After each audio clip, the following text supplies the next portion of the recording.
he and my very old-time collaborator Peter and I were all in the studio.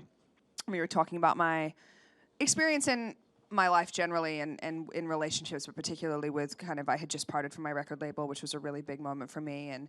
And I was talking about how, and this happens in every, working or personal relationship, where when it comes to an end, and there's this sort of like, you want to part on a good note, but then if you have an ex-boyfriend calling you in the middle of the night to just like check in, you're like, no, like you don't get to do this anymore. Like, I'm not your girlfriend, don't call me.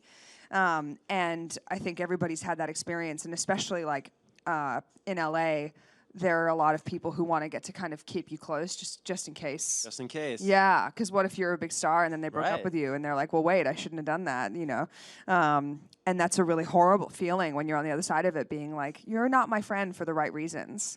And Ignore Me is sort of like a very personal to me experience, but I think most people have had that feeling of like, no, you broke up with me, like stop texting me. And Ignore Me is sort of my homage to those ex-boyfriends out there. So shout out to them too. Yeah, exactly. Along with Brett. Yeah.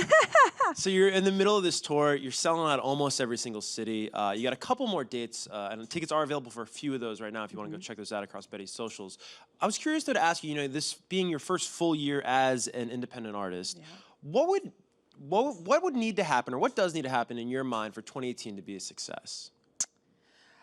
Honestly, it already has been in so many ways. So I'm really like, I feel, I am very, very happy to succeed and fail by my own hand. That's what I keep saying about being an independent artist. It's like, if I put out a song and it bombs, at least I know that it's because I chose it and I made the decision and I can take responsibility for that, and not because somebody else didn't do their job.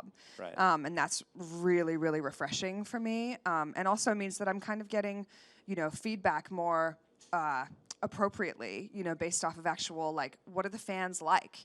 And so the fact that, I became an independent artist and put out Ignore Me, and it was like arguably my biggest single release to date, is sort of, that sort of already made 2018 a success to me. And I've got some cool stuff coming up. I get to be in the studio again. I get to make more music. I'm finishing up more music. You'll be hearing an EP soon.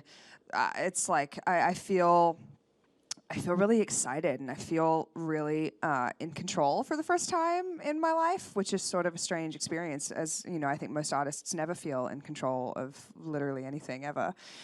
So it's a nice, rare feeling for me.